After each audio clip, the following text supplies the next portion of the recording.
श्री सद्गुरुदेव भगवान की जय। श्री सीताराम सरकार की जय। श्री राधा रमण लाल की जय। श्री गौरी शंकर महादेव की जय। सभी दर्शकों और भक्तों को कोटि कोटि प्रणाम। सबको प्रेम भरा जय जय श्री राधे। सभी दर्शकों और भक्तों से निवेदन है, आज बहुत महत्वपूर्ण सत्संग है, बहुत आप ध्यानपूर्वक सुनेंगे। आज मैं ऐसी विलक्षण बात बताने वाला हूँ आपको कि आपके अंदर भगवान की सभी शक्तियाँ मौजूद हैं, सभी शक्तियाँ मौजूद हैं। अपार सामर्थ्य है आप में। आप इस शरीर में बंधे जरूर हुए हैं, अपने को मनुष्य, अपने को सुखी दुखी मान रहे हैं, आप अपने को जो भी समझ रहे हैं, लेकिन आप में जितनी सामर्थ्य है उतनी बड़े बड़े देवताओं तक में नहीं है। विश्वास करें आप हमारी इस बात पर। अपार सामर्थ्य है आप में, और वो सामर्थ्य कहाँ है, कहाँ छिपी है, कैसे हमें पता चले, पूरा आज मैं बताऊंगा। बहुत ध्यानपूर्वक सुने, बहुत महत्वपूर्ण सत्संग है, सभी दर्शकों के लिए महत्वपूर्ण है। जो प्रारंभिक साधक हैं, जो साधना कर रहे हैं, निष्ठा से सत्संग सुन रहे हैं, और जिन्हें वास्तव में अपने दुख में कुछ चाहिए, कुछ आगे बढ़ना है, ऐसे ही सबकी तरह भोग विलास में नहीं जीना है, जिन्हें इस मनुष्य जीवन की कीमत पता है, उनके लिए बहुत आवश्यक है। बहुत ध्यानपूर्वक सुने, सभी प्रकार के संशय आपके मिट जाएंगे, सभी दुखों से छूटने का उपाय मैं बताऊंगा आपको। बहुत ध्यानपूर्वक सुनना, और मेरा विश्वास है सभी संशय आपके जाते रहेंगे। तो बहुत ध्यानपूर्वक सुने। मेरा सभी भक्तों से कहना है कि देखिए, आप में अपार सामर्थ्य है। सच पूछो तो भगवान से कुछ भी मांगने की आवश्यकता ही नहीं है। क्यों? क्योंकि उन्होंने पहले से ही सब कुछ आपको दे रखा है, सब कुछ। ये जो इंद्रियां हैं आपकी, इनमें अपार सामर्थ्य है। अब आप कहेंगे ये तो सबके पास हैं, कहाँ अपार सामर्थ्य है, में नहीं दिखाई दे रही। ये भोगों में लगी, इसलिए इनमें सामर्थ्य नहीं है। जब ये भजन में लगती, सामर्थ्य इनमें तब आती, इन्हीं इंद्रियों में, इसी शरीर में आपके। क्योंकि आप एक बात बहुत ध्यानपूर्वक सुने, हमने देखा है जिन लोगों के हाथ कट गए किसी कारणवश, तो वो पैर से सब कार्य करने लगे हाथ के। ये मजबूरी, ये ऐसी उन पर आपदा, ऐसा दुख उनके आगे प्रकट हो गया कि वे पैरों से लिख तक लेते हैं, पैरों से लिख लेते हैं, पैरों से सब कार्य हाथ के कर लेते हैं। मैंने देखा, अपनी आंखों से देखा, मेरा उसी पे चिंतन गया। वो पैरों से सब कार्य कर लेते हैं जो आप हाथों से करते हैं। ऐसा क्यों? ये सामर्थ्य क्यों आ गई? आपने ध्यान नहीं दिया इस बात पर। ये सामर्थ्य आ नहीं गई, ये सामर्थ्य मजबूरी ने, दुख ने प्रकट कर दी है सामर्थ्य। लेकिन जब घर्षण हुआ, जब ऐसा दुख पड़ा, जब हम अंदर चिंतन बढ़ा, अंदर उबाल आया, तो वो ऊर्जा विकसित हो गई। ये ऊर्जा विकसित करने का नाम ही अध्यात्म है। ध्यान रखना आप हमारी बात। ये कोई खिलवाड़ नहीं, ये कोई कपोल कल्पना नहीं। मैं आपको ऐसे ही उदाहरण दूंगा जो प्रगट में हैं, और आप अपनी इन्हीं आंखों से देख सकते हैं। हमने ऐसे लोगों को भी देखा है जो शारीरिक बिल्कुल, जिनका शरीर क्षीण है, और वो बहुत कठिन कार्य कर रहे हैं, मजदूरी आदि के धन कमाने के लिए। बिल्कुल दवा खा रहे हैं लेकिन वो कार्य कर रहे हैं पूरे पूरे दिन। ये कहाँ से आई सामर्थ्य? मजबूरी। अगर वो नहीं करेंगे उनके परिवार का पालन पोषण नहीं हो पाएगा। घर में ऐसी स्थिति बन गई उनके कि उनके आगे करो या मरो की स्थिति आ गई। अभी आप देखना, आप कितने भी आलस्य में हो, आप पे चला न जा रहा हो, आप बिल्कुल बीमार हो और अचानक आपके आगे शेर आ जाए या कोई भयंकर ऐसा जीव आ जाए जो नरभक्षी हो, हिंसक हो, आप उसको देखकर भाग खड़े होंगे और पूरी सामर्थ्य लगा देंगे और आपको खुद आश्चर्य होगा कि आप कितनी तेज दौड़ सकते हैं। क्यों? क्योंकि ऐसा संकट आ गया, संकट से घर्षण हुआ, ऊर्जा का स्रोत फूट पड़ा। हमारे अंदर अपार ऊर्जा है, बस बात ये है घर्षण हो नहीं पा रहा है, ऊर्जा का स्रोत नहीं फूट रहा है। हमने कई बार बताया, हम उसी के अंश हैं, हम उसी दिव्य परमात्मा से जुड़े हुए हैं जो सर्वशक्तिशाली है, ऐसा आप समझिए। और ज्ञान की दृष्टि में देखा जाए तो हम वही हैं, और भक्ति की दृष्टि से देखा जाए तो हम उसके अंश हैं। याद रखना आप हमारी बात पर, बहुत सरल करके मैं आपको समझा रहा हूँ। देखिए, कभी भी आप बैठकर ध्यान करना 2 मिनट, तो आप देखेंगे कि सबका चिंतन होता है, सबका बाहरी का चिंतन होगा। और ये जो मैं आ रहा है, जो बोल रहे हैं, जो आप कह रहे हैं मैंने किया, इसका चिंतन कभी नहीं होगा। आप अपने आप को नहीं जान सकते और आप सबको जानेंगे। ऐसा क्यों? ऐसा इसलिए है क्योंकि ये जो इंद्रियां हैं, इनके मुख बाहर की तरफ होते हैं। ये अपने विषयों से ही संसार को जानती हैं। जैसे आँख का विषय है दृश्य रूप, तो आँख अपने विषय के माध्यम से ही संसार को जान पाएगी। आप समझना हमारी बात। आप अगर आंखें आपकी फूट जाएं या आप अंधे हो जाएं तो आप ये दृश्य नहीं देख सकते, निश्चित मानिए। और जिनके साथ ये हो भी जाता है, जो जन्मांध हैं, तो आप देखना उनके अंदर एक विलक्षण शक्ति उत्पन्न हो जाती है। वो हर चीज़ समझ लेंगे, वो आहट से बता देंगे ये कौन आ रहा है, वो छू के बता देंगे ये कौन है। स्मरण शक्ति बढ़ जाती। क्यों? क्योंकि दुख पड़ा, घर्षण हुआ, ऊर्जा का स्रोत अंदर फूट पड़ा, ये जरूरत ऐसी आन पड़ी। इसीलिए मैं बार बार कहता हूँ कि हम वही हैं, बिल्कुल वही हैं, हम और कोई नहीं है। हमारे अंदर अपार सामर्थ्य है।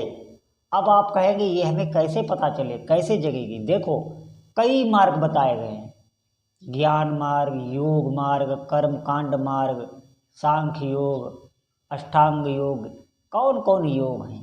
एक मार्ग है भक्ति मार्ग, और भक्ति मार्ग में भी एक मार्ग है शरणागति मार्ग। शरणागति मार्ग किसे कहते हैं? अपने इष्ट देव को ही सब कुछ मानना, उनका नाम जप करना, ये शरणागति मार्ग। इससे क्या लाभ होगा? जो मैंने पीछे आपको बातें बताई वो सब दिव्यता आप में आने लगेगी। इसमें आपको कुछ नहीं करना होता, इसमें आपके इष्ट देव आपकी रक्षा करने लगते हैं। देखिए, जिसके हाथ बंधे हुए हैं वो आपको मुक्त नहीं कर सकता। जैसे किसी के हाथ बंधे हुए हैं, आपके भी हाथ बंधे हुए हैं, क्या वो आपको मुक्त कर सकता है? नहीं मुक्त कर सकता। और जिसके हाथ खुले हुए हैं वो आपको खोल सकता है।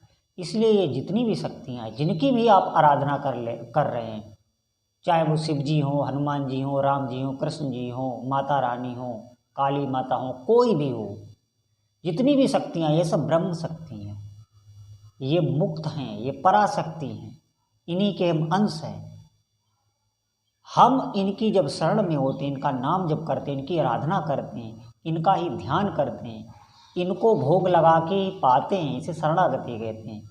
मन ही मन समर्पित करते, जल भी पीते तो मन ही मन पहले उनको अर्पित कर देंगे, फिर जल पिएंगे। शरणागति का मतलब है मैं उनके चरणों का दास हूँ और मेरे जीवन का लक्ष्य है कि मुझे उनकी सेवा में ही जाना है। मैं उन्हीं की भक्ति करूँगा। एक को ही इसमें चुना जाता है। आराधना सभी देवी देवताओं का की जाएगी, मान सम्मान सभी देवताओं का किया जाएगा, लेकिन इसमें दृढ़ता एक पे ही रखनी होती, तभी तो समर्पण आपका होगा। और जो समर्पण हो जाएगा तो मैंने जो भी आपको बातें बताई हैं उसमें इष्ट देव आपकी रक्षा करने लगते हैं। और भी मार्ग हैं, ज्ञान के मार्ग हैं, ध्यान के मार्ग हैं, सब मार्ग हैं, लेकिन उसमें आपको चलना होगा। आप गिरेंगे तो कौन आपकी रक्षा करेगा? आप ध्यान दें इस बात पर। इसमें भगवान भक्त की रक्षा करते हैं और वही उसको योग्य बनाते हैं, योगी भी बना देते हैं, महायोगी बना देते हैं, समाधि भी लगवा देंगे आपकी, आपको आज्ञा चक्र भी आपका खोल देंगे, कुंडली शक्ति भी आपकी जागृत कर देंगे। क्यों? क्योंकि करने वाले अब वो हैं, आप नहीं हैं। आप सिर्फ उनका नाम पकड़ें, बाकी आपके जीवन की बागडोर अब उनके हाथ में है। ये इसलिए ये मार्ग है, और आपके अंदर ही वो दिव्य शक्ति छुपी हुई है। छुपी हुई क्या है? आप खुद आत्मस्वरूप हैं, लेकिन माया से भूले हुए रहने के कारण हमें उसका पता नहीं चलता। देखिए, आप खुद वो आत्मशक्ति हैं, आपके अंदर सब वही शक्तियां हैं जो भगवान के अंदर मौजूद हैं, लेकिन पता हमें क्यों नहीं चलता? हमें सब कुछ पता चलता है, लेकिन हम अपने आप को नहीं जान पाते और जान भी नहीं सकते। आप निश्चित मानिए, देखो कहने सुनने के लिए बहुत लोग हैं, अपने आप को जानिए, हम कौन हैं, ये सब शब्द हैं, जानना बहुत कठिन है। जो जान जाता है वो बिल्कुल मुक्त हो जाता है, द्वंद्वों से मुक्त हो जाता है। कोई भी द्वंद्व से नहीं सताता, कोई भी सुख दुख से सताता नहीं, हंसता है वो। जैसे स्वप्न में आप सुखी दुखी हो रहे हैं और जगने के बाद फिर आप हंसेंगे कि देखो मेरे साथ ये हो रहा था, आप हंस के दूसरे को सपना बताएंगे, अब वो झूठ लगने लगा आपको। इसी तरह जब इस जगत से जो आपको अभी दिख रहा है, इससे जो जग गया उसे ये स्वप्न लगने लगता है, और कोई दुख सताता भी नहीं, वो परम स्थिति में पहुंच जाता है, वो अपने स्वरूप में स्थित हो जाता है। वो अब इस शरीर में जिंदा रहते हुए, मेरे कहने का मतलब ये नहीं है कि मरने के बाद ये सब होता होगा, नहीं, रहते रहते उसी परिवार में, उसी घर में, उसी माहौल में रहते हुए आप मुक्त होंगे, आप अपने इष्ट देव से एक होंगे, और आपको अंदर अंदर आप मुस्कुराएंगे। समझे? आप कोई भी कष्ट आ जाए आप मुस्कुराएंगे, क्योंकि आप जानते हैं कैसे हो रहा है, क्या हो रहा है। आपके ऊपर आपके इष्ट देव का हाथ है, आपका कौन क्या बिगाड़ सकता है? आप उनकी सामर्थ्य तो जानिए पहले, वो हैं क्या। अरे पूरे ब्रह्मांड को बनाने में उनको देर नहीं लगती, और आप उनका नाम जप रहे हैं, ये कोई मामूली बात है? उनका नाम जपने का मतलब है बार बार उनकी दृष्टि आप पर आ रही है। आप जब जब उनका नाम टेरेंगे, अभी किसी को आप टेरो, बुलाओ, नाम से बुलाओ भी, देखो वो आपकी तरफ देखता है कि नहीं, यहाँ संसार में भी देखता है। अरे आप कुत्ते तक को बुलाओ, वो भी पूंछ हिला के आ जाता है। मेरी बात को, इसको गलत मत लेना, ये उदाहरण दे रहा हूँ मैं। और वो परम शक्ति, वो पराशक्ति जो अणु अणु में विराजमान है, हर जगह व्याप्त हैं, अरे आपके भीतर हैं, बाहर हैं। अभी जब अंतःकरण शुद्ध नहीं हुआ तो उनका अनुभव कैसे हो? गंदा जल है, उसमें आप अपना चेहरा देख रहे हैं, कैसे दिखाई दिए? वो जल साफ हो जाए, आप देखिए आपका पूरा चेहरा दिखाई देगा। इसी प्रकार ये अंतःकरण है, सब इसी में दिखता है। ये चित्त है, एक दर्पण की तरह है, सब कुछ आपको दिख जाएगा। मैं कौन हूँ, हमारे इष्ट देव कौन है, ये ऊपर के लोग कौन है, नीचे के लोग क्या है, क्या हो रहा है, जगत क्या है, क्या प्रपंच क्या है, सब कुछ आपको ऐसे दिखेगा जैसे आप शीशे में अपना मुंह देखते हैं। और जिंदा रहते हुए ही, इसी शरीर में रहते हुए, आप ये भय कभी ना खाएं कि हाय ये भक्ति में चलना और ये ऐसी बातें सुनना, कहीं में बैरागी नहीं। ये ऐसा मार्ग है जिस पे आप चलेंगे, लाभ ही लाभ, हानि नहीं। झूठा खेले सांचा हो, इसमें तो ऐसा भी आप झूठ से ही अपने इष्ट देव को मानने लग जाएं, झूठा ही संबंध बना लें, ये हमारे प्रीतम है, ये हमारे सखा हैं, झूठा ही संबंध बना लें, ये हमारी माता हैं। वो सच्चा हो जाता है, वो झूठा तभी तक है जब तक उन्होंने स्वीकार नहीं किया। अभी आप झूठा बनाए हैं संबंध, और वो जब अपना लेंगे तब वो सच्चा हो जाएगा, दृढ़ हो जाएगा, कोई काट नहीं सकता उसको, अटल हो जाएगा। तो इस मार्ग पर आप चलिए, अपार शक्ति है हमारे अंदर। अब हम भूले हुए हैं तो क्या करें बताइए। एक शेर का बच्चा छोटे से सियारों में कर दिया गया तो वो उन्हीं की तरह हो गया, उन्हीं की तरह वो चिल्लाने लगा, उन्हीं की तरह वो पूरा उसका जीवन सियारों की तरह हो गया, डरपोक हो गया। और जब उसने शेरों के झुंड को देखा, शेरों के झुंड में मिल गया, क्योंकि वो शेर पहले से शेर का बच्चा था। इसीलिए हम उस अविनाशी के ही बच्चे हैं। ध्यान रखना आप, इस संसार में ये दुखों का सागर है, यहाँ सुख दुख ही है, यहाँ भय ही भय है। अभी शरीर को अपना मान लिया, संसार में फंस गए तो हमारा सियार तरह हाल हो गया। आप जगिए, निश्चित मानिए अपार सामर्थ्य है। और एक ही तरीका है, आप शरणागति पे आइए, और कोई तरीका नहीं। बताने वाले बहुत हैं कि आप कौन हैं, आप क्या हैं, आप देखा होगा। देखिए इसीलिए हमारी बात थोड़ी अलग रहती है। मैं ये बताना चाहता हूँ, आप जागरूक होइए। सब कहने वाले मिल जाएंगे, मैं कौन हूँ, आप कौन है, पहले ये पता लगाइए। लेकिन नहीं, पता लगेगा कैसे? लग तो रहा नहीं, लगेगा। आप समर्पण होइए, अपने इष्ट देव के प्रति समर्पण होइए। आप पकड़े रहिए नाम को, सब हो जाएगा। आपके इष्ट देव हो जा कर देंगे, सब करने वाले वो हो जाते हैं तब। ये शरणागति का मार्ग है, सर्वोत्तम मार्ग है, इससे बड़ा कोई मार्ग नहीं। मैंने बताया था जैसे बंदर का बच्चा और बिल्ली का बच्चा, बिल्ली के बच्चे की सुरक्षा बिल्ली करती है और बंदरिया का बच्चा खुद अपनी सुरक्षा करता है। आप देख लेना, ये उदाहरण जगत में प्रसिद्ध है। तो मेरा कहने का मतलब बस यही है कि आप अपने इष्ट देव का नाम पकड़ लें, उनकी उपासना पकड़ लें, जैसे भी हैं जहाँ भी हैं लगे रहें, दृढ़ता से भजन करिए। भजन, भजन में ही सुख है, भजन में आपका मन लगे। बोलो जय जय।